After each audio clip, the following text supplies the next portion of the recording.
독생자를 이 땅에 보내주시고 십자가에 피 흘려 죽어주심으로 우리의 모든 죄를 영원히 깨끗이 용서하여 주시고 값없이 거저 천국에 갈 수 있는 복스러운 믿음과 소망을 허락해 주신 것을 감사드립니다.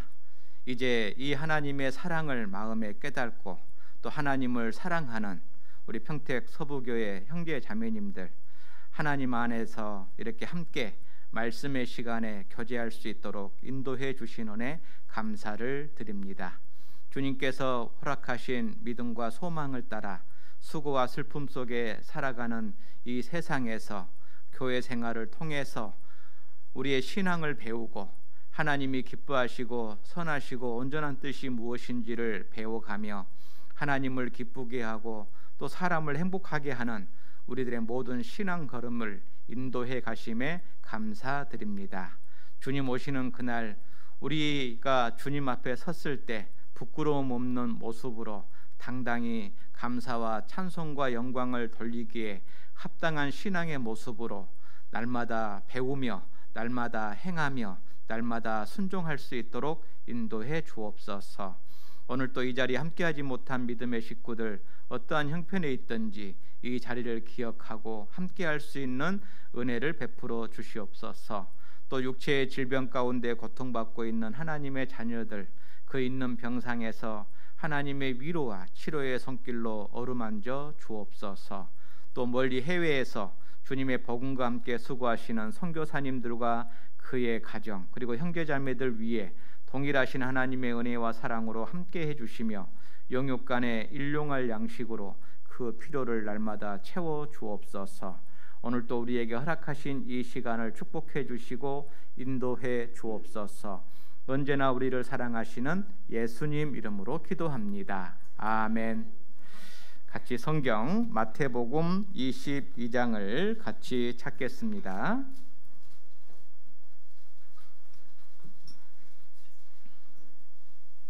마태복음 22장 34절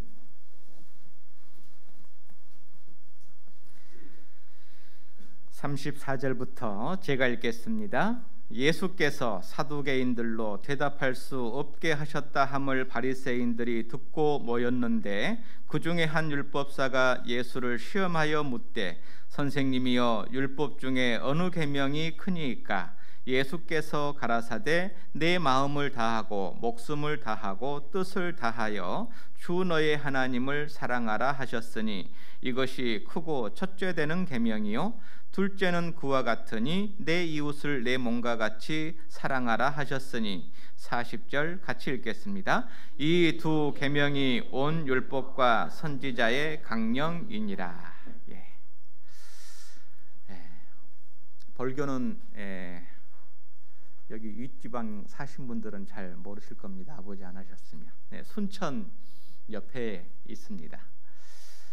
고흥교회에서 2004년에 자립을 해서 지금 현재 애들하고 한 100여 명 정도 같이 교제하고 있습니다. 고흥에서 자립한 교회가 녹동, 그 다음에 벌교, 벌교에서 자립한 교회가 보성교회입니다. 그래서 이제 고흥권 하면은 그 4개 교회가 함께 교제하고 있습니다. 그래서 순천권의 고흥 지역입니다. 벌교 와보셨습니까? 너무 멉니다. 4시간 걸렸는데요.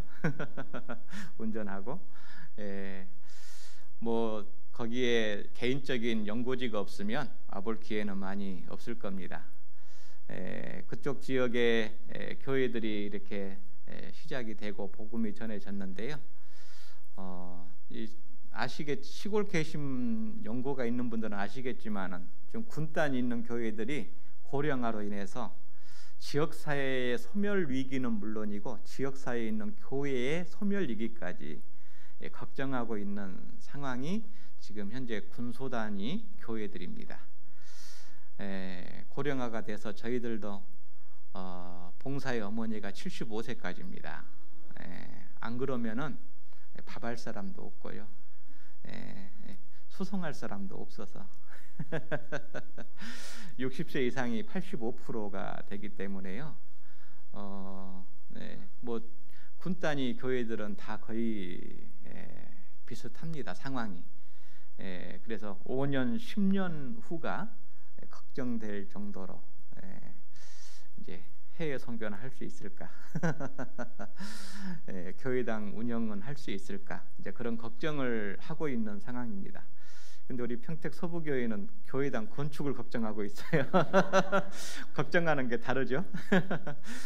평택 서부교회는 앞으로의 비전과 부흥을 위해서 더 복음의 전당인 교회당을 준비해서 더 많은 영혼을 전도해서 어떻게 하나님께 영광을 돌리고 또 많은 영혼들이 함께하여서 교회가 성장하고 또 성숙해가는 그런 고민을 신앙의 건전한 고민을 하고 있는데 저 밑에서는 다른 고민을 하고 있습니다.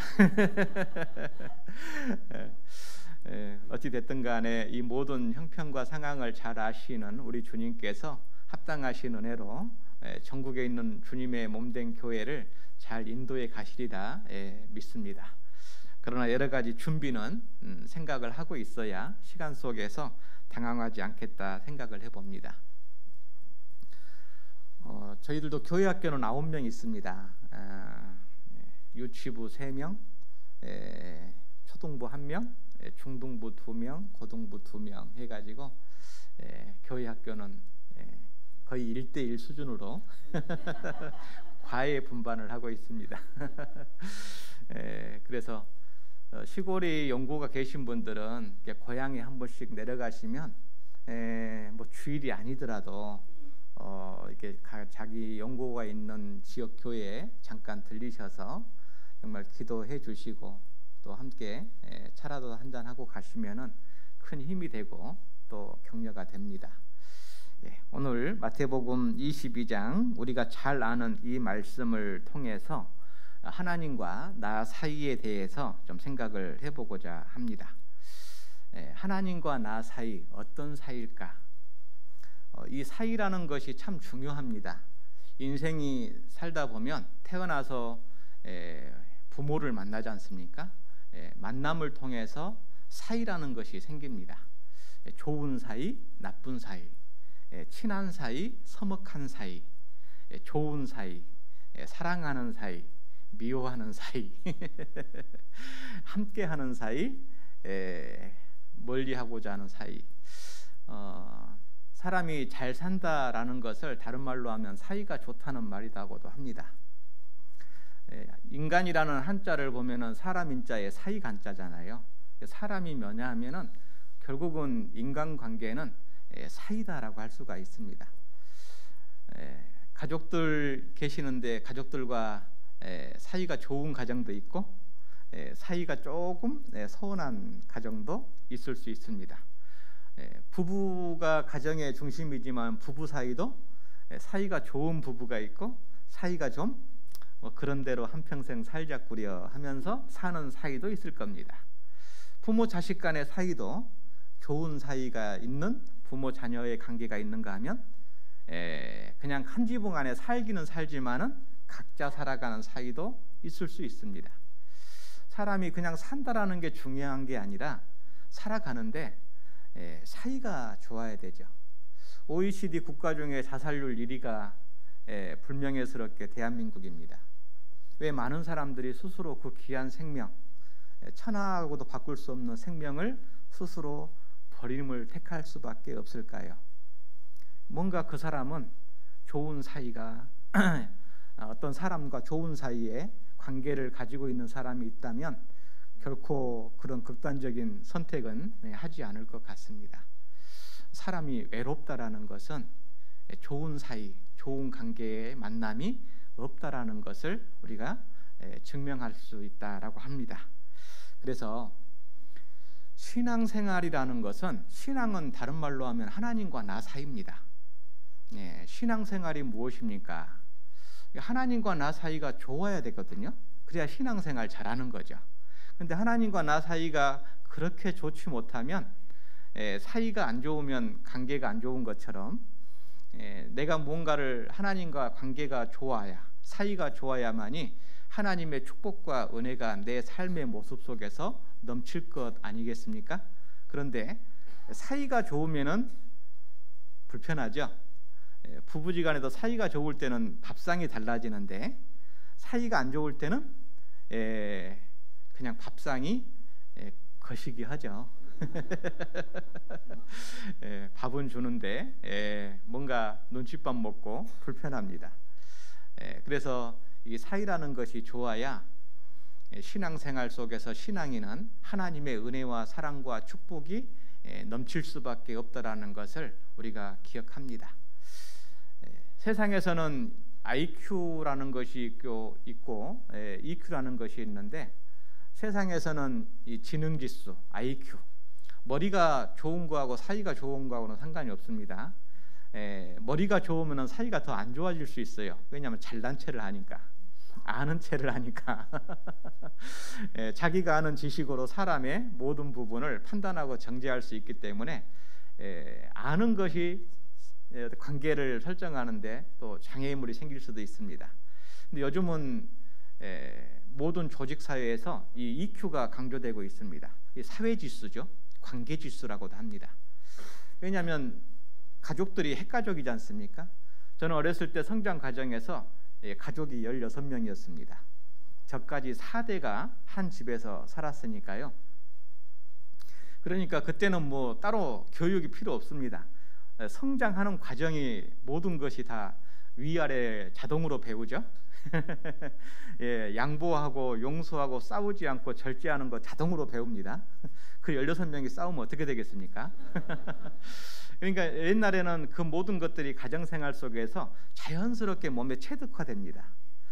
그런데 요즘은 핵가족 시대다 보니까 자기밖에 모르고 자기 생각이, 자기 고집이, 자기 주장이 강할 수밖에 없습니다.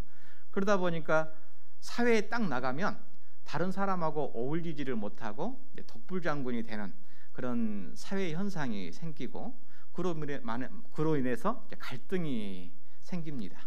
그래서 상당히 이제 힘들고 어려운 사회생활이 되는 것이 사실입니다. 그래서 이 관계지수가 참 중요한데 신앙생활도 마찬가지입니다.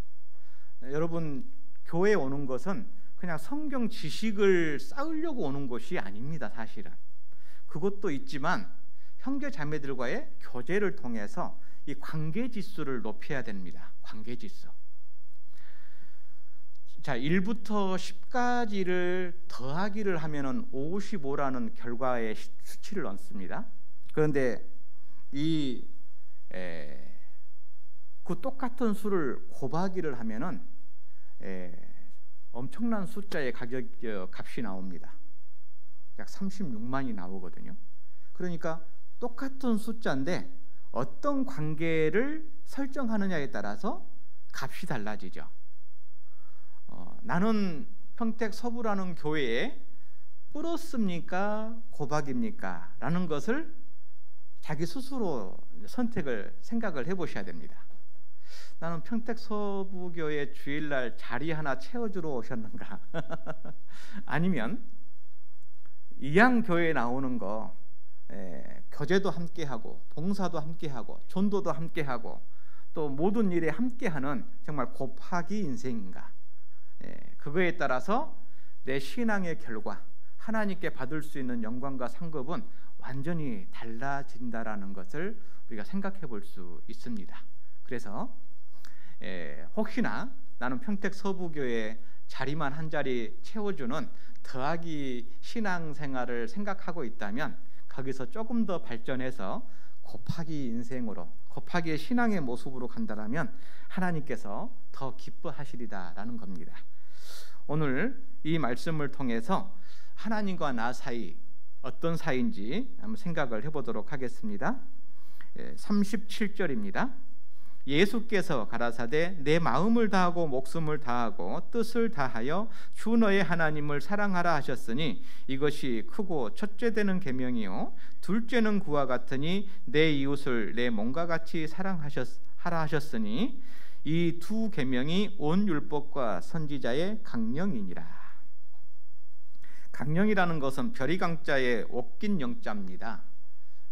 저는 농어촌에서 어렸을 때 성장을 해서요. 원래는 오촌이었습니다. 저는. 근데 저 어렸을 때 간척지를 막는 바람에 이제 농어촌으로 바뀌어 버렸습니다. 저는 어렸을 때 집에서 김양식을 하고 어부의 아들로 이렇게 살아왔습니다.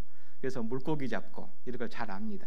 그래서 제가 나중에 보니까 이 강자가 별이 강자인데, 이 별이라는 것이 뭐냐면 그물망이 있지 않습니까? 그 그물망을 전체를 하나로 딱 묶는 긴 밧줄이 위에 있습니다. 그 밧줄에다가 그물을 중간중간에 끊어지지 않도록 매달아 놓습니다. 왜냐하면 그 긴 밧줄이 양쪽을 딱 탱탱하게 지지를 하면서 물살에 휩쓸리지 않냐고 그 물고기가 지나가다가 걸릴 수 있게끔 지지를 해주는 거거든요. 만약에 이 줄이 풀어져 버리면은 물고기 한 마리도 못 잡습니다. 가끔 풀어지는 경우가 있습니다. 그러면은 그물이 그냥 물살에 휘저어 가지고요 빙빙빙 돌아서 그 그물 버립니다. 못 써버립니다. 그래서 양쪽 끝을 딱 지탱해서 물고기가 오고 가는 길목을 딱 지켜서 물고기를 잡는 역할을 해주는 게 그 별이라고 하는 겁니다. 그래서 이제 그물을 딱 넓은 100m짜리 그물을 그 별이라는 코에 하나씩 이렇게 돌려가면서 지그재그로 잡아서 딱 한 주먹으로 나오는 거거든요. 그래서 이제 그물을 하나씩 두 개씩 해서 나중에 연결해 가지고 수백 메타 넓은 바다를 그물을 쳐서 물고기를 잡습니다. 이 강령이라는 것은 이 성경의 모든 하나님의 말씀이 걸려 있다라는 뜻입니다. 어디에 걸려 있냐? 사랑이라는 이 하나님의 단어에 걸려 있는 겁니다. 다시 말하면 하나님과 나 사이는 무슨 사이요? 사랑하는 사이입니다. 위로는 주 너의 하나님을 사랑하고 옆으로는 내 이웃을 내 몸과 같이 사랑하라 하셨으니 이것이 온 선지자와 율법의 강령이니라. 가장 중요한 하나님의 말씀의 단어가 있다면 그것은 사랑이다라고 하는 겁니다. 그래서 하나님과 나 사이가 이 사랑해야 하는 사이인데, 이 사랑이 얼마나 중요한지를 성경에 보면은 신랑과 신부를 통해서, 남편과 아내를 통해서, 부모와 자녀의 관계를 통해서, 그리고 주인과 종의 관계를 통해서 하나님의 사랑이 얼마나 하나님과 구원받은 그리스도인들 사이에 중요한지를 우리에게 강조하고 있습니다. 그래서 그 네 가지의 사랑의 관계를 통해서 하나님과 나와의 관계를 다시 한번 생각을 해보도록 하겠습니다. 호세아서 2장입니다.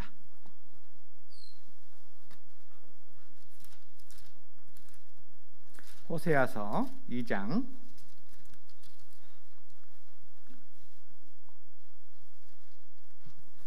19절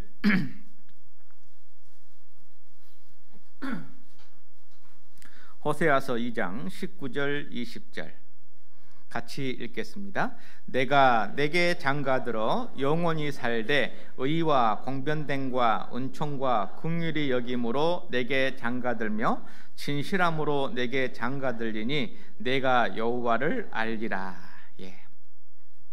고린도후서 11장 1절에 보면은 2절에 보면 사도 바울이 정결한 처녀로 한 남편인 그리스도께 중매함이로다 이렇게 되어 있습니다. 전도라는 것은 한마디로 말하면 중매하는 겁니다. 중매. 근데 이 중매자가 신랑을 소개해 줘야 되는데 신부에게 자기를 소개해 가지고 마음에 든다고 자기가 가로채면 안 되겠죠. 그래서 우리는 전도라는 것은 예수님을 소개를 잘 해야 되는 겁니다. 그래서 이 중매를 할 때 중매가 성사가 되면은 이제 두 사람이 만나서 결혼을 전제로 만나면 이제 신랑과 신부가 됩니다. 결혼을 약속을 하면 신랑과 신부가 되는데, 여러분 신랑과 신부는 어떻게 해서 만나게 됐습니까? 사랑과 이 사랑이라는 걸 가지고 신랑과 신부는 이제 결혼을 약속을 합니다. 그러죠? 이 호세아서 성경은요 하나님과 이스라엘의 관계를 설명하기 위해서 호세아라는 선지자를 선택해서 호세아라는 선지자의 실제 삶을 통해 하나님과 이스라엘 관계를 설명하고 있습니다. 다시 말하면 이 호세아 성경을 통해서 하나님과 나 사이를 강조하기 위해서 호세아라는 선지자의 삶을 실제 인생 속에서 투영이 된 겁니다. 호세아서 성경을 간단히 이야기식으로 교회학교 이야기식으로 풀면 이럽니다. 호세아 성경은 선지자는 총각이었습니다. 어느 날 하나님께서 호세아를 부릅니다. 호세아야, 내가 너 중매할란다. 호세아가 얼마나 좋았을까요? 아마 입이 귀에 걸렸을 것 같아요. 하나님이 중매해 준대. 그래서 하나님, 신부감 누굽니까? 했더니 고멜이다 그러는 거예요. 그 소리를 듣는 순간에 기절할 뻔했습니다. 왜냐하면 호세아도 알고 있는 그 당시에 가장 유명한 창녀였거든요. 아니, 하나님, 세상에 여자가 없어서 가장 유명한 창녀를 아내 삼으라니요. 근데 하나님이 딱 그 말씀하시고 더 이상 말씀하지 않으시는 거예요. 어쩔 수 없지 않습니까? 이제 그 고멜이라는 창녀를 데려다가 아내를 삼고 결혼을 했습니다. 그리고 이스라엘, 로루아마, 로암미라는 세 자녀를 낳고 살았습니다. 이것도 나름대로 행복이 있구나라고 살고 있는데 어느 날 호세아가 밖에 외출했다가 들어오니까 애들만 울고 있는 거예요. 그래서 왜 우냐? 엄마 어디 갔냐? 했더니 모른다는 거예요. 그래서 아내를 수소문해 봤더니 외간 남자 만나서 도망가 버렸어요. 호세아가 기가 막힙니다. 재벌을 못 준다고. 역시 안 되는구나. 내가 내 인생 그러면 그렇지. 내가 이제 자식 셋만 바라보고 살아야 되겠다 하고 살고 있는데 어느 날 또 하나님이 나타나십니다. 3장에 호세아야, 네 아내가 돈에 팔려갔다. 값을 준비해서 팔려간 네 아내 다시 사와라. 그냥 미워 죽겠는데 땅 팔고 논 팔고 다 해서 값을 준비해가지고 팔려간 아내를 사오라는 겁니다. 더 괘씸한데 하나님 말씀이니까 어쩔 수 없이 돈 되는 거 다 팔아서 팔려간 아내를 사와서 다시 아내를 삼고 자녀들과 함께 살았다는 이야기입니다. 그게 호세아예요. 간단합니다. 그런데 이 호세아를 통해서 하나님이 이스라엘 관계를 설명하는 겁니다. 그 고멜이라는 창녀가 이스라엘 사람이다라는 거죠.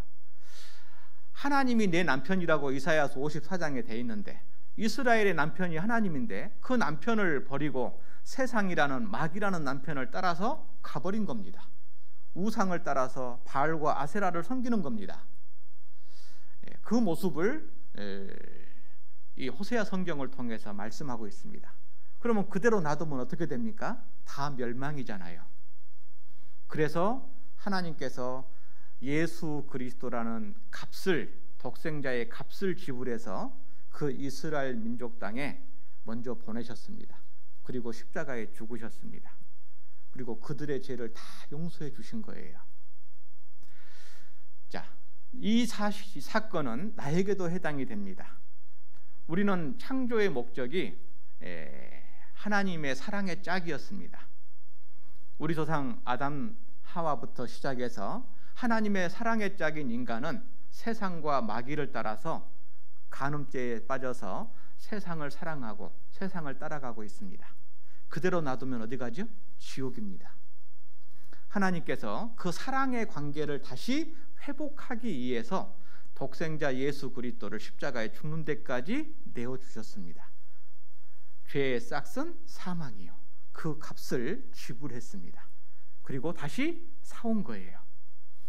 그래서 하나님의 신부로 우리 각자를 맞이해 준 겁니다. 그게 우리가 구원받은 거죠. 자, 나를 왜 구원해 주셨을까? 생각해 보셨습니까? 천국 보내려고요? 아닙니다. 전도하게 하려고요? 아닙니다. 봉사하게 하려고요? 아닙니다. 나를 왜 구원해 주셨는지를 알아야 신앙생활이 제대로 시작이 되는 거예요. 나를 왜 구원해 주셨느냐 하면 사랑의 관계를 회복하려고, 그 사랑의 관계를 잃어버렸던 사랑을 다시 회복하기 위해서 저와 여러분을 구원해 주신 겁니다. 신랑과 신부가 결혼을 했는데 사랑이 아닌 다른 목적을, 다른 조건을 가지고 둘이 만났다. 그러면 그 조건이 충족되면 살 이유가 있어요, 없어요? 없잖아요. 제가 청년 때 한 자매가 그런 일을 했습니다. 다른 모임에 있다가 왔는데 자기는 부모님이 구원 못 받았는데 부모님 구원받는 게 결혼의 목적이래요. 자기 혼자 안 되니까 형제하고 결혼해서 부모님 전도하겠다는 거예요. 그래서 괜찮네 하고 결혼을, 한 형제랑 결혼했습니다. 그리고 1년 안 돼서 부모님이 구원을 받았어요. 교회를 같이 나옵니다. 1년이 지나니까 이혼하겠다는 거예요.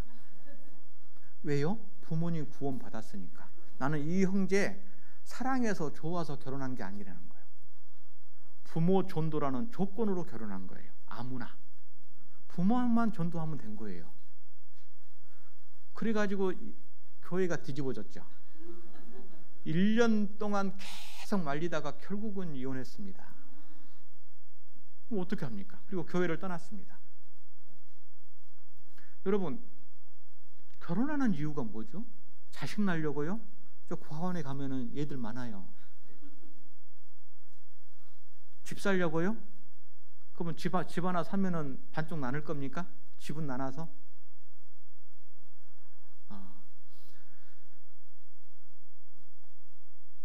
두 사람이 만나서 결혼하는 목적은 사랑하기 때문에 결혼을 한 거고, 둘이 만난 거고, 사랑하기 때문에 그 사랑의 보금자리가 필요하니까 집도 필요한 거고, 그 사랑의 결과로 아이도 생기는 거고, 그 사랑을 유지하기 위해서 남편의 의무와 책임도 있고 아내의 책임과 의무도 있는 거죠. 직업도 있는 거고. 그러죠? 가장 중요한 게 사랑인 겁니다. 여러분, 평택 서부교회 지금 주일날 나오고 수요일날 나오고 함께 복음과 교회를 위해서 수고하고 힘쓰는 이유가 뭡니까?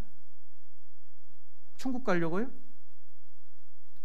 이거 잘하면은 구원받지 않는 내 가족 전도하니까, 전도된다고 하나님 약속이 돼 있으니까 교회를 위해서 열심히 뭔가 봉사하고 수고하고 헌금하고 하시려고 마음 먹으셨습니까?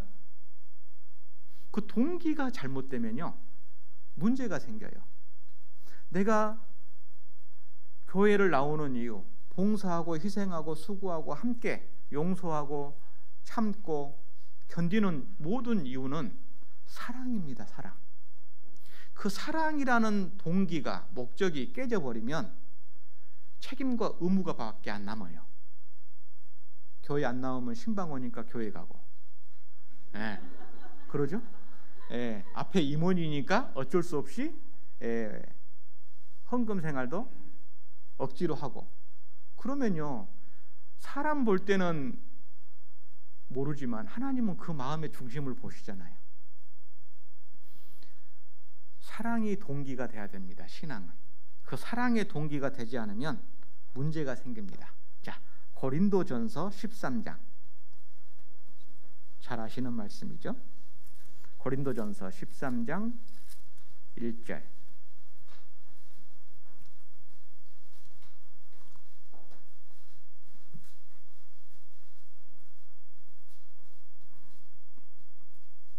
내가 사람의 방언과 천사의 말을 할지라도 무엇이 없으면, 사랑이 없으면 소리나는 구리와 울리는 꽹과리가 되고, 내가 예언하는 능이 있어 모든 비밀과 모든 지식을 알고 또 산을 옮길 만한 모든 믿음이 있을지라도 무엇이 없으면, 사랑이 없으면 내가 아무것도 아니요. 내가 내게 있는 모든 곳으로 구제하고 또 내 몸을 불사르게 내어줄지라도 무엇이 없으면 내게 아무 유익이 없느니라. 우리는 이 말씀을 잘 압니다. 근데 잘 되새김질을 해봐야 돼요. 사랑이 얼마나 중요하길래 그 사랑이 없는 모든 말씀과 예언과 아름다운 간증과 희생과 수고와 자기 몸을 불사른 데 내어줄지라도 사랑이라는 동기가 없이 하면 사람은 좋아할지 모르고 교회는 좋아할지 몰라도 하나님 앞에 가면 빈 깡통입니다. nothing이라는 거잖아요. 아무것도 아니다. 아무것도 없다라는 거예요. 이건 사실 엄청난 무서운 말씀입니다. 과연 나는 지금 신앙생활을 하고 있는데 신앙생활을 왜 하는가? 왜 무엇을 위해서 하고 있는가? 그 신앙생활하는 동기가 무엇인가? 이게 필요합니다. 그래서 이 사랑이라는 것을 보면요, 고린도전서 13장은 사랑장이잖아요. 이 계명 중에 첫 번째 계명이 사랑의 계명입니다. 그래서 이 4절에 보다요, 사랑은 이 사랑으로 시작하잖아요. 그리고 성령의 열매 9가지 중에 첫 번째가 사랑입니다. 그리고 믿음, 소망, 사랑 중에 가장 중요한 것이 뭡니까? 사랑입니다.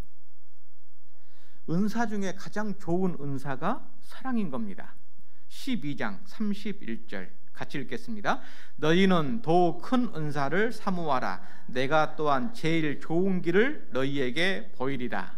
그게 뭡니까? 13장 1절 사랑이에요.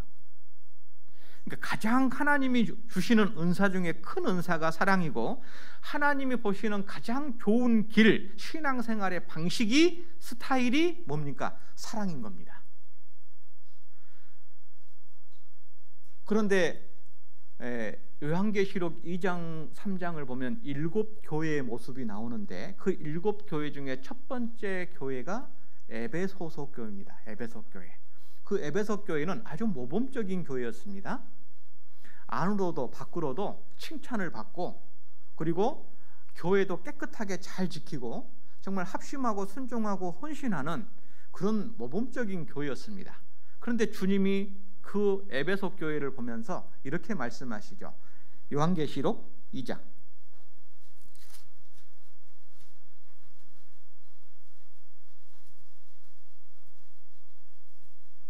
2절, 요한계시록 2장 2절.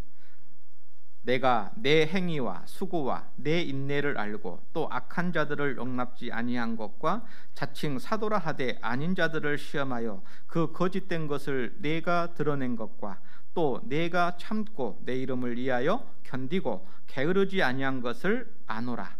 그러나 너를 책망할 것이 있나니 너의 무슨 사랑이요? 처음 사랑을 버렸느니라. 그러므로 어디서 떨어진 것을 생각하고 회개하여 무슨 행위요? 처음 행위를 가지라. 만일 그리하지 아니하고 회개치 아니하면 내가 내게 임하여 내 촛대를 그 자리에서 옮기리라. 자, 4절에 처음 사랑과 5절에 처음 행위가 연결되어 있습니다. 그러니까 행위가 있다고 중요한 게 아닙니다. 행위 앞에 처음이라는 수식어가 붙어 있어요. 처음 행위. 그 처음 행위라는 게 뭡니까? 주님과 내가 사랑으로 맺어진 관계, 사이라는 거죠. 그 사랑으로 시작을 했는데 시간이 지나면서 사랑이 사라져 버리니까 책임과 의무감만 남는 거예요. 그 책임과 의무감만으로도 살아가는 게 뭡니까? 종교인입니다. 종교인. 기독교인이에요. 기독교인은 책임과 의무감만 있어요. 그래서 열심히 하잖아요. 그리스도인들보다 열심은 더 많을 수 있습니다. 왜냐하면 사랑이 빠져 있기 때문에 그 행위로 하나님 앞에 가기 위한 동기가 부여되기 때문에 행위는 더 열심히 합니다.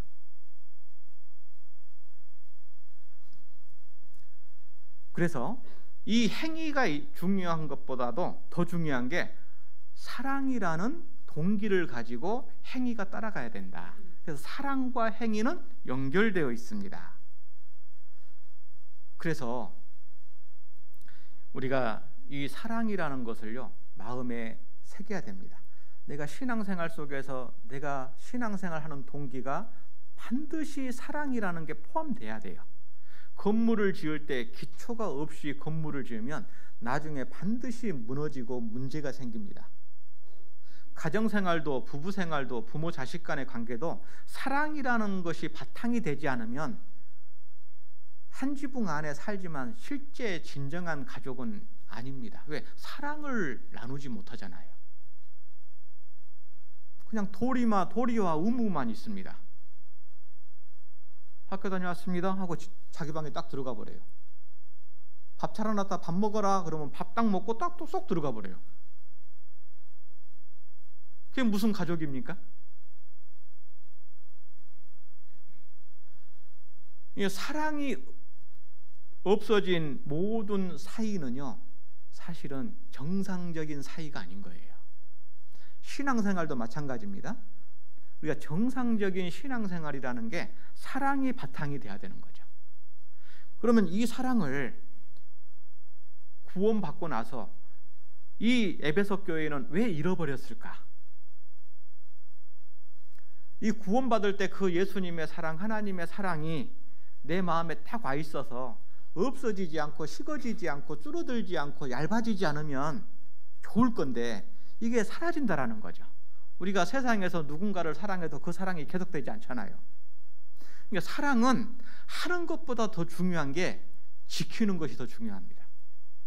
그러잖아요. 유지하는 게 더 중요한 거예요. 그래서 이 건물 같은 경우도요, 자동차 같은 경우도 사는 것보다 짓는 것보다 더 중요한 게 유지 관리를 어떻게 하느냐.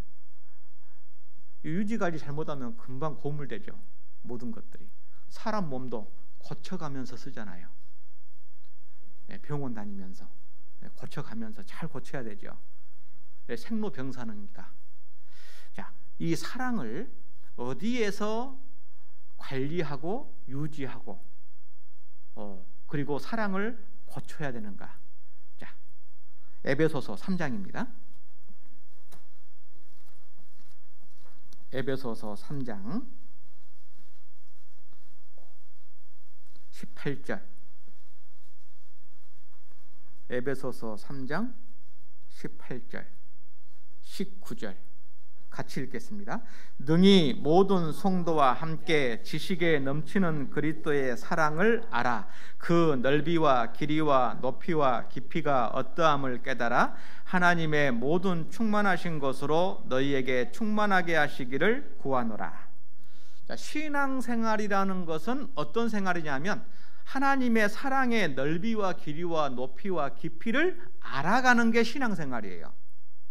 부부지간에도요, 처음에 신랑과 신부가 만날 때는 그냥 얇은, 너무나 좁은 작은 사랑으로 만납니다.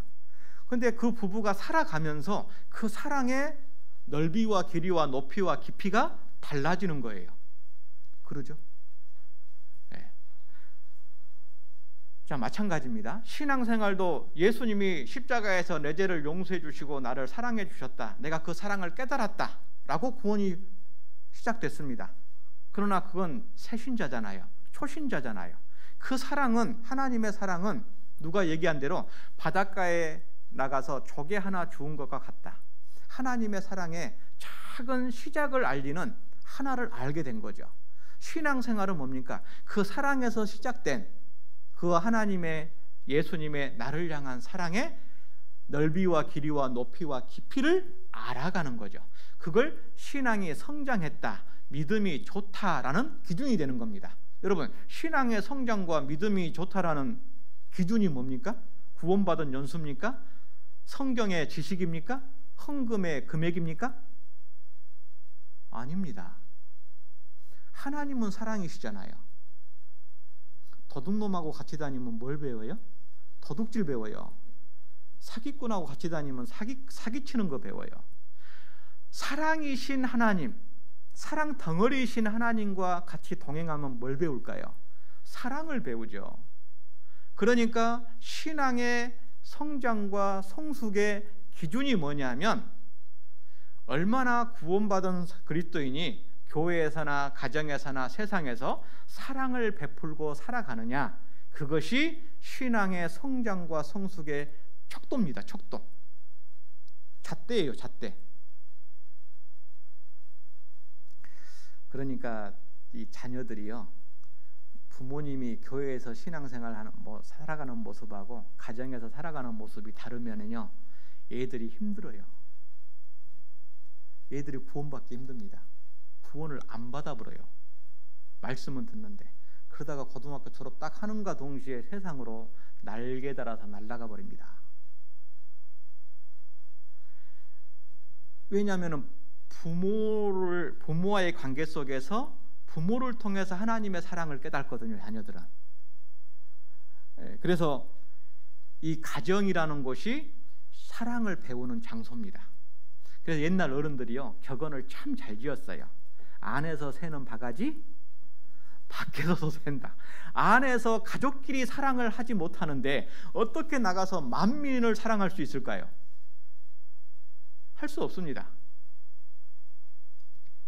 한부모를 존경하지 못하는데 어떻게 밖에 나가서 선생님을 존경하고 사회에 있는 어른들을 공경할 수 있겠습니까? 못합니다. 그러니까 핸드폰 충전기는 전기에다가 꽂아야 충전이 되잖아요. 비슷하게 생겼다고 여기다 꽂으면 안 되잖아요. 자, 운전은 어디서 가서 배우죠? 운전면허 시험장 가서 배우잖아요. 군인은 어디 가서 군인이 되죠? 훈련소 가야 군인으로 만들어지는 겁니다. 집에서 아무리 푸시업하고 이거 해도 군인 안 됩니다.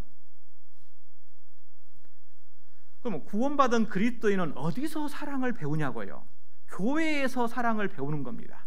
하나님이 계시는 이 교회, 형제 자매들과의 사이 관계를 통해서 하나님의 사랑의 넓이와 길이와 높이와 깊이를 알아가는 겁니다.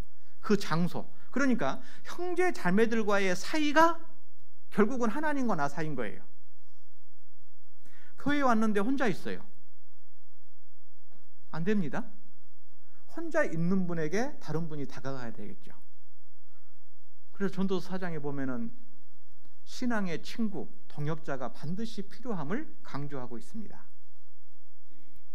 그래서 이 형제 자매들과의 관계 너무나 중요합니다. 그래서 우리가 하나님께서 이 신랑과 신부라는 관계를 통해서 사랑이 얼마나 중요하고, 사랑이라는 것은 계속 유지가 되고 지켜야 되고 그리고 관리가 돼야 된다는 것을 우리에게 아는 겁니다. 그래서 말씀을 듣는 가운데에서 형제 자매들과 또 간증을 하는 가운데에서 형제 자매들이 나의 거울이 되니까 내가 지금 제대로 살고 있나, 제대로 신앙생활 하고 있나, 그것을 나 혼자 있으면 모르잖아요.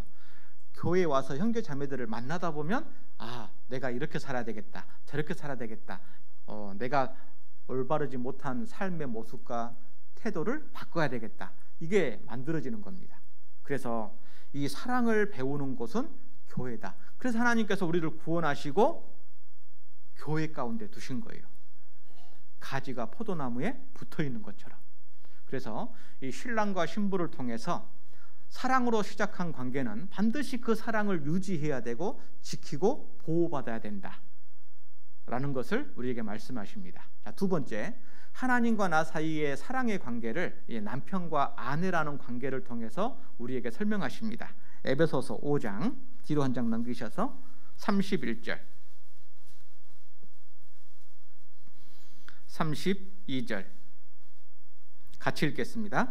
이러므로 사람이 부모를 떠나 그 아내와 합하여 그 둘이 한 육체가 될지니 이 비밀이 크도다. 내가 그리스도와 교회에 대하여 말하노라.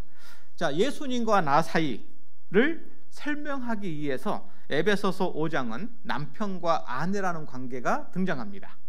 자, 신랑과 신부가 사랑해서 만났지만 신혼여행 갔다 오면 신랑과 신부라고 이제 안 부릅니다. 이제 남편과 아내죠. 자, 신랑과 신부와 남편과 아내와 차이가 뭘까? 뭐 그 사람이 그 사람인데, 근데 똑같잖아요. 그 사람이 그 사람인데. 그런데요, 사랑해서 만났는데 신혼여행 갔다 왔습니다. 뭐 신혼여행 가서 누가 밥에 먹습니까? 다 사 먹지? 구경하고 맛있는 거 사 먹고 여기저기 가면 좋은 시간 보내죠. 집에 딱 왔습니다. 야, 우리 집이다 하고 한숨 자고 일어났습니다. 뭐 고파요? 배고파요. 그럼 누군가가 밥을 해야 돼요. 냉장고 이제 넣어놨던 거, 어머니가 뭐 시어머니가 아니면 친정 엄마가 시장 봐놓은 거 그거 꺼내가지고 이제 맛있게 해 먹죠. 요리사가 있어야 되잖아요. 요리하는 사람이 있어야 되고 설거지하는 사람이 있어야 되고 누군가가 뭔가 할 일이 있는 거죠. 그런데 조금 있다 보니까 냉장고에 있는 거 다 먹어버렸어요. 아무리 사랑해도요, 먹을 것 없으면 사랑이 유지돼요, 안 돼요? 안 되잖아요. 배고픈데 누가 사랑합니까? 이제 왼수가 돼버립니다. 왼수가. 그러면은 그 사랑을 유지하려면 남편은 밖에 나가서 돈을 벌어야 돼요. 그러죠? 돈 벌어 와야 돼요. 그 돈을 벌어 와야 시장을 가서 먹을 물건을 살고 그럴 거 아닙니까? 남편이 돈 벌어가지고 집에 왔더니 집이 청소가 안 되고 설거지가 안 돼가지고 난리예요. 그러면 사랑이 유지가 돼요, 안 돼요? 안 됩니다. 날마다 싸웁니다. 다시 말하면 신랑과 신부의 관계는 사랑의 관계로 멈추지만 남편과 아내는 서로의 도리와 의무와 책임이 있는 거예요. 그걸 해야 돼요. 할 때 무엇이 유지가 된다? 사랑이 유지가 되는 거예요. 사랑이 지켜지는 거예요. 사랑은 저절로 지켜지지 않습니다. 어떤 이야기에 이렇게 나옵니다. 하나님은 신랑 신부에게 사랑이라는 열매를 준 게 아니라 사랑이라는 작은 씨앗 하나를 줬다. 그 씨앗은 둘이 이제 물 주고 거름 주고 가꾸면서 싹이 나고 잎이 나고 가꿔야 되는 거예요.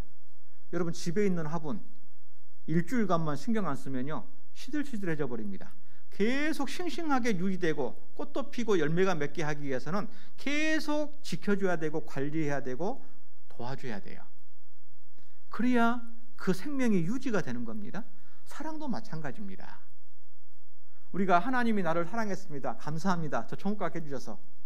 그게 끝나는 게 아닙니다. 그 사랑이 계속 유지되기 위해서는 내가 교회 안에서 해야 될 도리가 있고 의미가 있고 책임이 있어요. 그러죠? 그냥 교회당만 왔다 갔다 하는 것이 사랑의 유지가 아닙니다. 그래서 하나님께서는 성경을 통해서 그 남편과 아내의 관계를 통해서 그리스도와 교회라는 관계를 설명하고자 하는 겁니다. 그래서 성경에 보면은 목자와 양, 포도나무와 가지, 머리와 몸 이걸 통해서 하나님과 나, 예수님과 나, 남편과 아내가 얼마나 소중한 관계인지를 거듭거듭 설명하고 있는 겁니다. 자, 생각해 보십시오. 목자와 양 사이입니다. 포도나무와 가지의 사이입니다. 머리와 몸의 사이입니다. 이들의 사이의 공통점은 무엇일까? 그것이 교회와 나와의 사이가 되는 거예요. 여러분 한번 속으로 다 대답해 보십시오. 여러분에게 평택 서부교회는 땡땡이다. 여러분에게 평택 서부교회는 무엇입니까? 나에게 평택 서부교회는 땡땡이다. 거기다가 뭘 넣고 싶으십니까? 하나님이 뭘 넣기를 원하실까요? 목자와 양, 포도나무와 가지, 머리와 몸을 생각하면 그 땡땡의 답이 딱 나옵니다. 그거 모르면 신앙생활 못해요. 제대로 못합니다. 그 땡땡이 뭐냐면 생각해 보세요. 머리와 몸은 나눠요, 못 나눠요? 나누면 어떻게 되죠? 그건 자살이요, 자살. 교회와 나 사이는 나눌 수 있다, 없다? 없다는 겁니다. 그걸 한마디로 말하면 평택 서부교회와 나 사이는 땡땡 생명이다라는 거죠. 생명. 생명. 여러분은 교회를 어떻게 생각하십니까? 부부간의 남편과 아내의 관계가 머리와 몸이에요. 나무와 가지예요. 목자와 양이에요. 그 관계를 성경에서는 설명하고 있는 겁니다. 자, 고린도전서 12장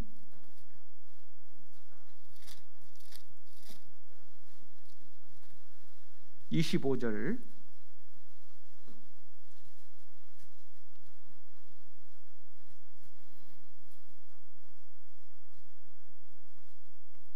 25절 27절까지 같이 읽겠습니다.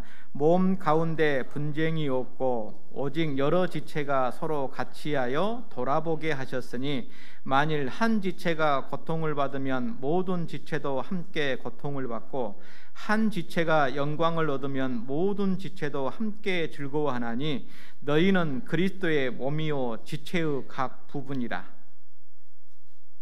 너희는 그리스도의 몸이요 지체의 각 부분이라. 자, 여러분, 교회라는 것은요 어려운 게 아닙니다. 쉽습니다.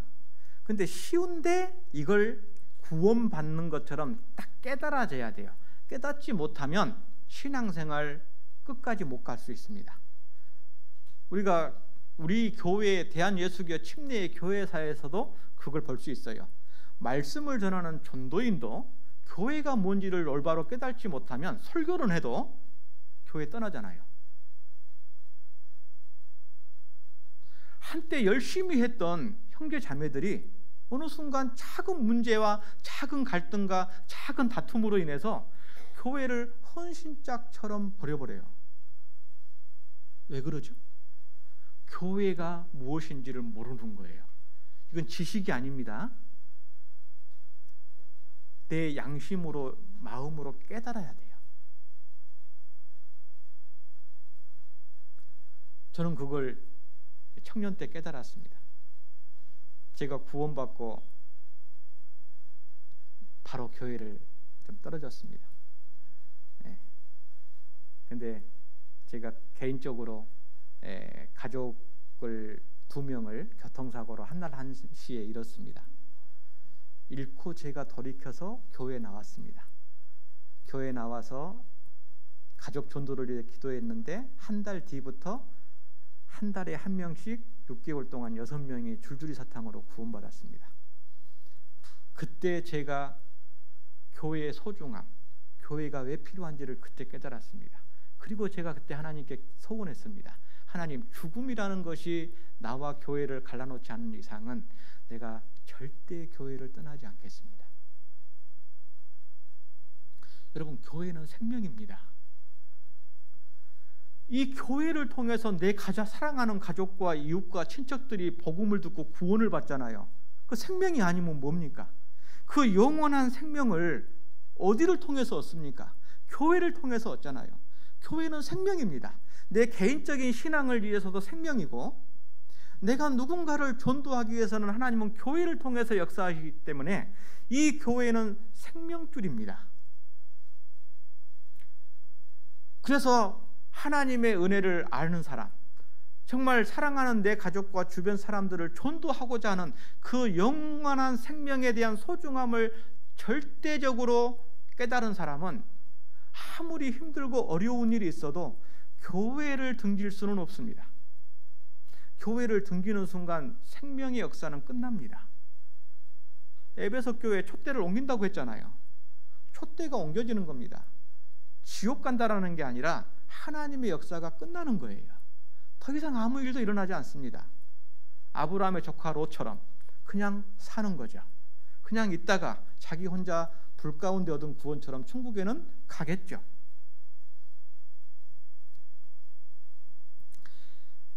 내가 평택 서부교회에 한 몸으로 돼 있을까? 왜냐하면 교회는 한 몸이잖아요. 머리와 몸은 하나입니다. 둘이 아닌 거죠. 그래서 부부를 하나라고 합니다. 나눌 수 없다라는 거죠. 나누는 순간 죽음이라는 거죠. 그러면 내가 교회와 하나가 돼 있는지 어떻게 압니까? 여기 읽었잖아요. 내가 이 손가락을 딱 깨물면 손가락만 아파요? 온몸이 아파요? 모르겠으면 한번 교회를 깨달으려면요, 집에 가서 사정없이 한번 깨물어 봐봐요. 깨물어 봐요. 그러면 이 손가락만 아야 아프다고 하면은 이게 하나가 아닌 거예요. 하나를 깨물었는데 온몸이 아파가지고 발은 동동동 굴리고 눈은 찡그리고 입은 아프다고 소리 지르고 온몸이 함께 고통을 받으면 그건 하나인 거예요. 그래서 탈무드에 잘 아시는 대로 이런 얘기가 있잖아요. 머리가 둘 달린 아이가 태어났다. 이게 하나냐 둘이냐? 이 랍비한테 가서 물어본 거죠. 이게 한 명입니까? 두 명입니까? 뜨거운 물을 갖다가 발에다가 부어봐라. 둘 다 아 뜨거 그러면 한 명이다. 그런데 하나는 아 뜨거 있는데 하나는 헤헤 웃으면 그건 둘이다. 한 지체가 고통을 받으면 다 같이 고통을 받고, 한 지체가 기쁨과 영광을 얻으면 다 같이 영광을 얻는다. 우리 잘 아시잖아요. 결혼 반지 딱 끼면 이 손가락만 영광을 얻냐고요. 온몸이 영광을 얻잖아요. 그게 한 몸이라는 증거죠. 교회가 어떤 일을 합니다. 큰 일을 위해서 함께 마음을 모읍니다. 그 일에 내가 하나라는 것이 마음에 깨달아진 사람은 힘들고 어려워도 내가 그 교회 안에서 해야 될 책임과 의무와 도리가 있기 때문에 참여를 하는 겁니다. 왜? 지금 온 식구들이 함께 고통을 받고 있는데 나만 편할 수는 없잖아요. 나만 안일하게 등 돌릴 수는 없잖아요. 죽어도 같이, 살아도 같이. 그게 하나인 겁니다. 하나. 자, 시편 122편.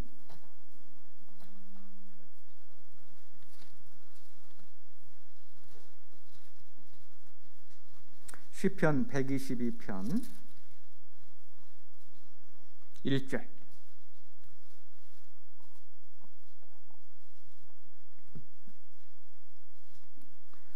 사람이 내게 말하기를 여호와의 집에 올라가자 할 때에 내가 기뻐하였도다.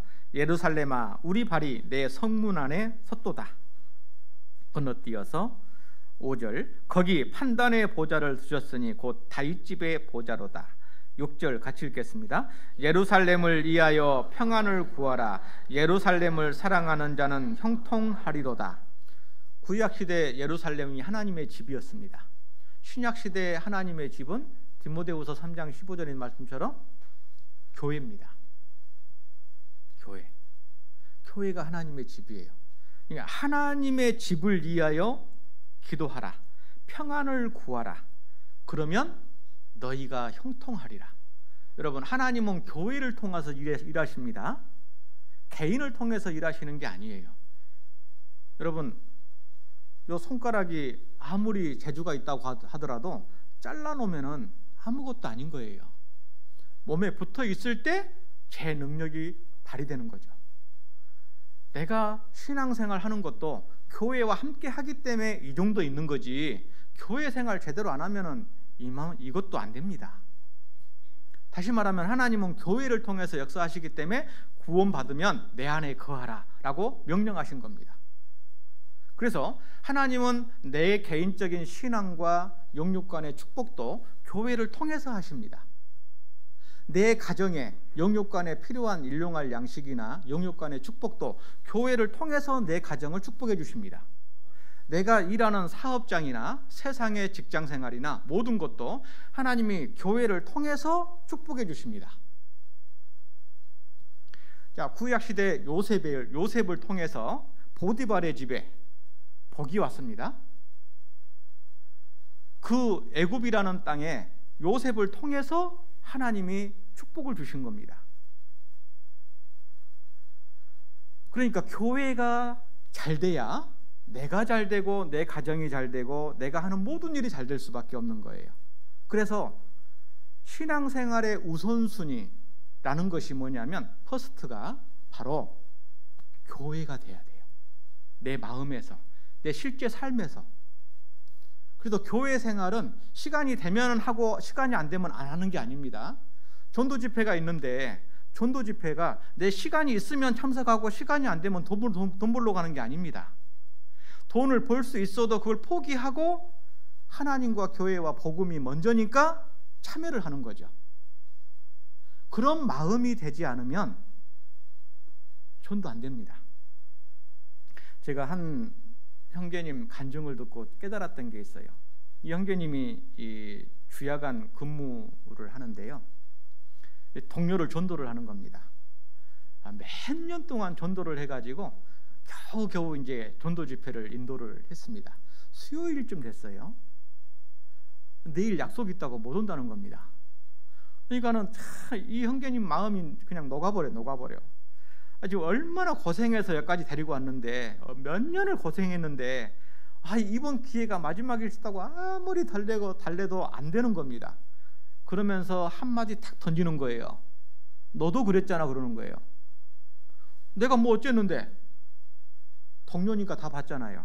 너도 다음 주부터 집회 있다고 나한테 말해놓고 일 있으면은 안 가더만. 야근하라고 하면은 야근하더만. 일 있으면 안 가잖아 너도. 나도 일 있어서 안 가는 거야. 집에서 놀면서 안 가는 게 아니고. 그때 안 거예요. 이 사람이 나를 다 보고 있었구나. 전도할 때는 이 세상에서 이런 보석이 없다. 정말 이런 말씀 없다. 이거 정말 하나님이 주신 공짜다. 정말 천하를 주고도 얻지 못하는 거다. 그렇게 말해놓고 자기는 자기 볼일 다 본 거예요. 그러니까 그 사람이 무엇이 속으로 그랬겠죠. 무엇이 천하보다 제일 귀해. 무엇이 그렇게 중요한디 그런 했겠죠. 여러분, 내가 교회를 소중하게 여기지 않고 집회를 소중하게 여기지 않으면 내가 전도한 사람도 그걸 보고 있어요. 내가 벌 수 있는 시간과 여건과 모든 것이 되더라도 다 내가 욕을 얻어먹더라도 정말 다 정리를 하고 내가 집회를 일주일 참석하면은요, 욕을 하더라도 그걸 봅니다. 진짜 중요한가 보다. 욕은 하더라도 본다니까요. 그래서 말씀을 들을 때 그 사람이 첫째 날부터 끝날까지 자기도 지키려고 노력하는 거예요. 그걸 보여주셔야 돼요. 그런 책임과 의무와 도리를 하지 않고 기도해가지고 말씀 듣고 끝까지 듣기 힘들잖아요. 요즘 사람들 일주일 다 듣기 얼마나 힘듭니까? 내가 그동안에 하나님 앞에 책임과 의무와 도리를 행하지 않으면 그 사람들도 그걸 행하지 않는다라는 거예요.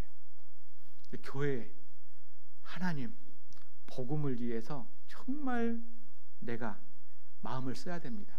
1번이 돼야 돼요. 1번. 정말 그 마음을 가져야 나와 내 가정과 내가 하는 모든 일에 하나님이 복을 더 주십니다. 교회는 나에게 생명입니다. 축복의 통로입니다. 나와 하나입니다. 자, 하나님과 나 사이에 또 세 번째 사이, 어떤 사이일까요? 갈라디아서 4장. 갈라디아서 4장 6절 7절.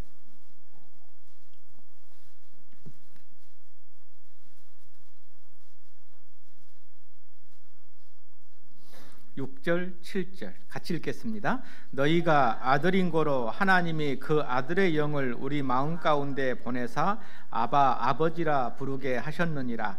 그러므로 내가 이후로는 종이 아니요 아들이니 아들이면 하나님으로 말미암아 유업을 이을 자니라. 하나님과 나 사이를 사랑의 관계를 설명하기 위해서 아버지와 아들이란 부모와 자식이라는 관계를 통해서 하나님이 또 우리에게 하나님과 나 사이를 설명하고 계십니다. 구원받을 때 우리는 하나님을 아버지라고 부릅니다. 자녀에게 필요한 것은 다 아버지에게 있습니다. 하나님 아버지, 그리고 나는 그 아들입니다. 내 신앙과 내 육신에 필요한 모든 것을 다 하나님은 아십니다. 그래서 베드로후서 1장 3절에 경건에 속한 모든 것을 하나님께서는 우리에게 주셨다라고 말씀하고 있습니다. 신앙생활 속에서 하나님께서 자녀들에게 필요한 것을 교회를 통해서 주십니다. 내가 달라고 하는 것을 주시는 게 아니라 부모가 자식에게 필요한 것을 주는 것처럼 하나님이 보셨을 때 때를 따라 돕는 은혜라고 돼 있죠. 그 때를 따라 필요한 것을 때에 맞게 주시는 겁니다. 그래서 우리가 그 하나님의 은혜와 사랑 속에서 이제 아들로서 살아갑니다. 하나님과 아들, 나 사이, 부모와 자식의 사이고 아버지와 아들의 사이입니다. 그러면 하나 여쭤보죠. 마음속으로 한번 생각해 보셔요. 자식이 태어나면 부모님에게 가장 먼저 배워야 할 것이 무엇일까?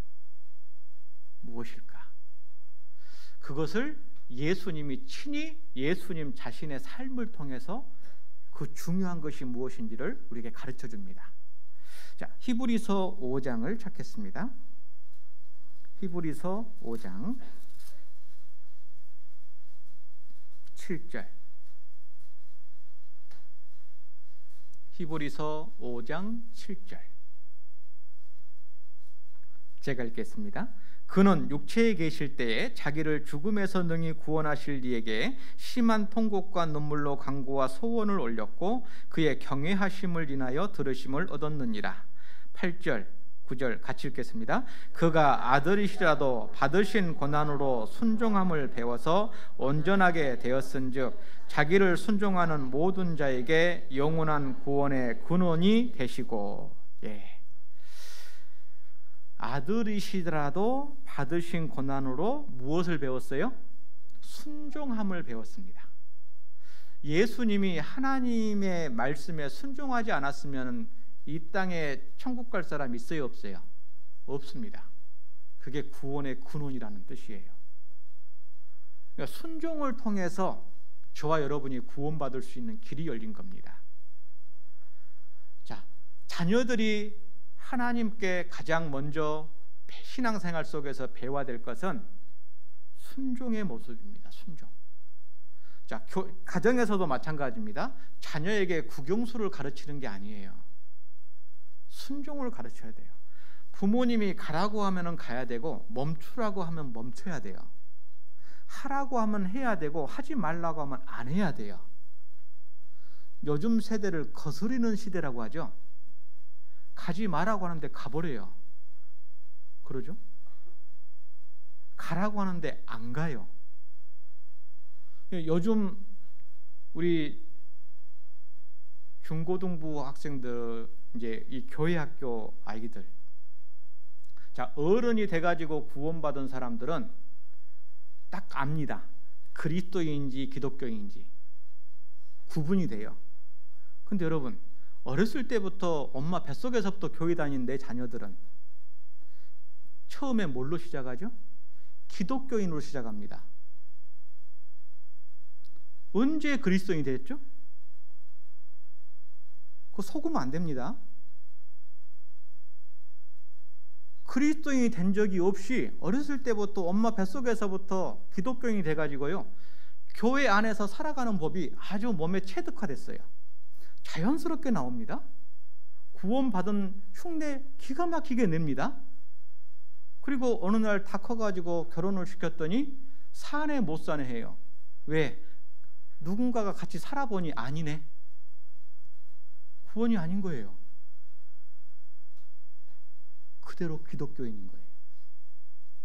지금 이게 우리 시대 청년들의 모습일 수 있습니다. 청년들 안에 그게 있어요. 떠난 아이들은 이제 아예 알지만은 안에 있으면서도 기독교인이 있어요. 왜? 기독교인으로 시작해서 중간에 바뀐 적이 없어요.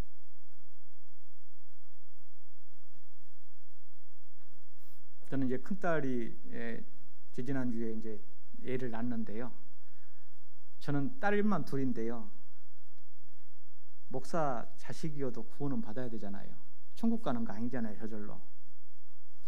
고등학교 졸업하면 졸업기념으로 말씀 듣고 구원 점검해라. 대학 입학하면 입학기념으로 말씀 듣고 구원 점검해라. 졸업하면 졸업기념으로 말씀 듣고 점검해라. 결혼식 날짜 잡았으면 기념으로 또 말씀 듣고 구원 점검해라. 이제 거기까지 했습니다. 이제 결혼 이후로는 이제 전 진짜 못해요. 이제 그것보다 중요한 게 뭐가 있죠? 하나님께서 내게 주신 자식을 부모로서 그 자식의 영혼을 관리하고 도와줘야 될 책임은 부모에게 있잖아요. 교회 왔다 갔다 하면 언젠가는 되겠지. 언젠가 저절로 안 됩니다. 저절로 안 됩니다. 마귀가 가만히 있지 않잖아요. 가만 안 놔둡니다. 아이들이 어렸을 때부터 부모 말에 순종하는 걸 딱 배워야요, 하나님 말씀에 순종해요. 예수님이 다 이루었다 했는데 안 믿잖아요. 믿는 것이 순종이잖아요. 안 믿는 게 불순종이잖아요. 보이는 부모에게 순종해야 보이지 않는 하나님께 순종할 거 아닙니까? 그러죠? 가장 중요한 게 순종입니다. 옛날 시골에 마을에 며느리가 들어오면은 그 며느리가 어떤 며느리가 한 집에 들어왔는데 밥도 잘하고 빨래도 잘하고 설거지도 잘하고 일도 잘하고 다 잘해요.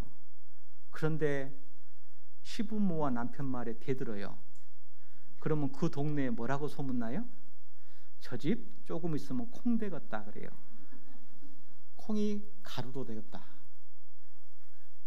근데 여러분, 어떤 집에 며느리가 들어왔는데 밥도 못하고 설거지도 못하고 빨래도 못하고 청소도 못하고 할 줄 아는 게 아무것도 없어요. 그런데 시부모와 남편 말에 죽는 신용까지 해요. 그러면 마을에 뭐라고 소문나죠? 저 집에 복 들어왔다 그래요. 왜? 밥하고 빨래하는 것은 배우면 돼요. 근데 순종하는 것은 어렸을 때부터의 인격의 성장으로 체득화되지 않으면 안 되는 겁니다. 그래서 옛날 어른들의 격언이 기가 막힌 거예요. 3살 버릇 80까지 가는 겁니다. 그거는. 근데 문제는요, 우리 인간적인 인격은 어렸을 때 만들어진다라고 하지만은 문제는 이제 20살 먹고 30살 먹고 40살 먹고 60살 먹고 구원받았단 말입니다. 그런데 이게 순종이 돼야 말이죠. 예? 인문학자들이 사람이 33살이 넘어가면 안 바뀐답니다. 33살 이상이 지나서 구원받으신 분들은 이건 이제 뭐 하나 바꾸려면 너무너무 힘든 거예요. 자기 마음대로 살아오던 들짐승처럼, 들나귀처럼. 예? 근데 가축이 되겠냐고요. 하나님이 가축은 처음부터 가축입니다. 들짐승 잡아다가 가축 못 만듭니다. 그런 것처럼 구원받기 전에 들나귀로 살았는데 이게 가축이 되냐고요.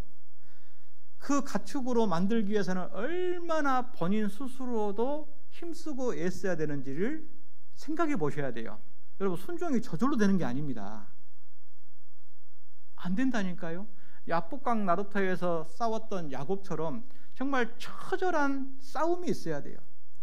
사도 바울이 청년 때 구원받았잖아요. 청년 때 구원받았는데도 얼마나 그 순종이 어려웠던지 나는 날마다 죽노라고 했습니다. 날마다 씨름한 거예요. 그만큼 순종이 어려운 겁니다. 여러분, 순종은 저절로 안 됩니다. 그래서 하나님께서 구원받은 그리스도인에게 그 순종을 가르치기 위해서 주시는 게 있어요. 8절, 그가 아들이시라도 받으신 무엇으로? 고난으로. 그래서 의인은 고난이 많으나, 하나님께서 우리에게 미워서 심심해서 고난을 주신 것이 아닙니다. 하나님께서 그 고난을 통해서 예를 배우게 하는 거예요. 고린도후서 1장에 있는 것처럼 예수 그리스도는 아버지 앞에 항상 예만 되었느니라. 그 예를 배운 겁니다. 그래서 성경에 보면은요, 4가지 그리스도인의 모습이 나옵니다. 세상적인 그리스도인, 참 이게 말이 안 맞아요. 그리스도인이 어떻게 세상적이 될 수 있냐? 아브라함의 조카 롯처럼 구원은 받았어도 세상 속에서 어울려서 살아가는 사람, 감정적인 사람, 바울과 함께 복음을 전했던 데마, 세상을 사랑하여 데살로니가로 갔고, 이 감정적인 사람, 뭔가 이 모든 신앙생활에 감정이 좋을 때는 진짜 자기의 모든 것을 다 할 것처럼 하지만 기분 상하고 마음 상하면 내가 하는가 봐라. 한때 호랑이 잡다가 나중에는 호미도 안 잡은 사람. 또 하나, 이성적인 사람. 이성적인, 모든 것을 이성과 논리로 따져요. 가룟 유다 같은 사람. 예수님 3년 반 동안 쫓아다녔는데 동계산만 할 줄 알았지 자기 영혼에 대해서, 사랑에 대해서 생각하지 않은 사람. 이성적인 사람, 옳고 그름만 경험과 세상적인 방법으로 따지는 것. 그런데 사도 바울 같은 신실한 그리스도인이 있습니다. 신실한 그리스도인. 여러분, 그 신실한 그리스도인의 이야기가 히브리서 11장 믿음장입니다. 그 히브리서 11장 믿음장을 읽어보면요, 어떤 신학자는 그것을 이렇게 표현합니다. 바보들의 이야기다. 근데 제가 그걸 역설적이잖아요. 진짜 그 말을 딱 듣고 다시 읽어보니까 진짜 바본 거예요. 갈 바를 알지 못하고 아브라함은 자기 고향 친척집을 떠났잖아요. 그런 바보가 어디 있어요? 모세는 왕궁의 왕자입니다. 자기 백성과 광야에서 고난받기를 자처하고 떠났어요. 그런 바보가 어디 있어요?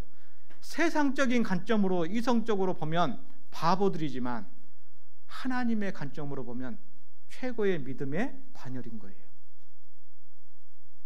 여러분, 내가 생각하고 이해되지 않아도 하나님이 교회의 주인이고 교회에서 하는 일이면은, 이해하면은 손해 절대 없습니다. 하나님께서 손해 같지만 반드시 채워주십니다. 반드시 갚아주십니다. 반드시 보답해 주십니다. 우리가 믿는 하나님이 그런 분이잖아요. 그러죠. 그래서 우리가 이 교회 안에서 이 순종, 함께하는 것, 이것을 정말 자기를 부인하는 거잖아요. 이걸 배워야 되는 것, 고난이라는 것이 반드시 있다라는 것, 우리가 생각해봐야 되겠습니다. 마지막으로 로마서 1장 1절, 주인과 종의 관계를 통해서 하나님과 나 사이를 말씀하고 있습니다. 로마서 1장 1절,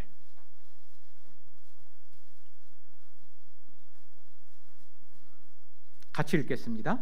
예수 그리스도의 종 바울은 사도로 부르심을 받아 하나님의 복음을 위하여 택정함을 입었으니. 예수 그리스도의 바울, 종이라고 자기 스스로를 소개합니다. 주인과 종, 우리는 예수님을 주님이라고 부릅니다. 주인 주자잖아요. 주인님, 그 말입니다. 그러면 나는 누구죠? 종입니다. 무슨 종입니까? 사랑의 종입니다. 그래서 출애굽기 21장 1절 이하에 보면 귀뚫린 종의 이야기가 나옵니다. 종을 어떤 주인이 사왔는데 그 주인이 단신으로 들어왔다가, 종이 들어왔다가 그 주인이 아내도 죽었어요. 아내하고 살다가 자식까지 나왔습니다. 그래가지고 7년이 됐습니다. 이제 자유할 수가 있거든요. 이제 6년 동안 고생했다, 자유해라 라고 하니까 단신으로 들어왔으니까 혼자 나가야 돼요. 처자식 다 놔두고. 아닙니다. 내가 내 처자식과 주인을 사랑하니까 나는 떠나지 않겠습니다. 그러면 그 종을 그 집 문설주에 데리고 가서 귀를 가지고 송곳으로 박습니다. 귀고리를 하는 것은 나는 누구의 종입니다, 그거잖아요. 바로 사랑의 종인 거예요. 구원받은 사람은 노예의 종이 아니라 우리는 예수님의 사랑의 종입니다. 여러분, 부모님은 사랑의 종이에요. 자식을 향한. 이 자식을 낳고 키우는 걸 보면요, 완전히 자식의 종이에요. 엄마 밥 줘, 밥 해주고 빨래 해주고 설거지 해주고 다 해주잖아요. 그 자식들이 나중에 성인이 돼가지고 이제 출가할 때가 되면요, 부모들이 쭈글쭈글해져요. 왜? 부모에게 빨대 딱 꽂아가지고 빨아먹고 컸거든요. 이게 자식의 걸음이 부모예요. 그래서 부모가 쭈글쭈글해지는 게 맞는 거예요. 그 부모는 자식의 평생의 종로릇을 하잖아요. 그 부모의 걸음을 통해서 자식은 성장합니다. 우리가 예수님의 십자가의 그 희생을 통해서 저와 여러분이 구원받았습니다. 우리가 왜 교회에 나옵니까? 하나님과 교회와 복음을 위해서 우리가 왜 희생하고 용서하고 오래 참고 견딥니까? 안 하면 혼나니까요? 아닙니다. 내가 주인과 처자식을 사랑하니, 내가 우리 예수님과 예수를 너희가 보지 못하였으나 사랑하는도다. 이제도 보지 못하나 믿고 말할 수 없는 영광스러운 즐거움으로 기뻐하니 믿음의 결국은 영혼의 구원을 받음이라. 우리가 예수님을 왜 사랑합니까? 그 사랑을 깨달았잖아요. 예수님을 사랑하니까 형제 자매를 사랑합니다. 그리고 그 예수님의 집인 이 교회를 사랑합니다. 그리고 예수님이 십자가에서 완성하신 복음을 사랑합니다. 그리고 그 하나님과 예수님과 교회와 복음을 위해서 우리가 희생하고 수고하고 함께 동고동락을 하는 겁니다. 왜? 우리는 사랑의 종이에요. 우리가 그 주님께서 우리의 밑거름이 되어주신 것처럼 우리도 교회와 복음의 밑거름이 되고자 해야만이 우리 교회가 부흥하고 우리가 부흥하는 겁니다. 걸음이 없이는 절대 부흥이 안 돼요. 강아지 똥 아시잖아요. 강아지 똥이 어느 날 마을에 강아지가 똥 싸고 지나갔는데 눈 떠보니까 다 피해가는 거예요. 지나가는 닭도 피해가고 오리도 피해가고, 아, 나는 세상에 쓸모도 없구나. 그런데 어느 날 내 옆에서 민들레 홀씨가 하나 딱 자라는 거예요. 그 홀씨가 똥을 보더니 나는 너가 필요해. 내가 필요해? 아, 나를 필요로 하는 것도 있구나. 그래서 민들레 홀씨가 그 강아지 똥에 걸음을 힘입어서 홀씨가 열리고 그것이 열매 맺어서 바람이 불 때 온 세상에 퍼져서 열매를 맺는, 씨가 전파되는 그 강아지 똥. 정말 우리가 희생과 수고가 없다면은 정말 우리를 통해서 우리의 부흥과 교회의 부흥은 없습니다. 그래서 우리가 사랑의 종으로서 주님 오실 때까지 함께 살아가야 되겠습니다. 오늘 하나님과 나 사이, 신랑과 신부, 남편과 아내, 그리고 부모와 아들, 그리고 주인과 종을 통해서 우리가 생각을 해보았습니다. 마음에 하나님과 나 사이, 정말 좋은 사이로 주님 오실 때까지 살아갔을 때 주님이 나를 좋은 사람 1년 만에 만나도 얼마나 반가워요. 그러죠? 주님이 정말 좋은 사이로 지내다가 주님 오실 때 만나면 나를 더 반가워하실 것 같아요. 기도하시겠습니다. 우리를 사랑하시는 하나님 감사합니다.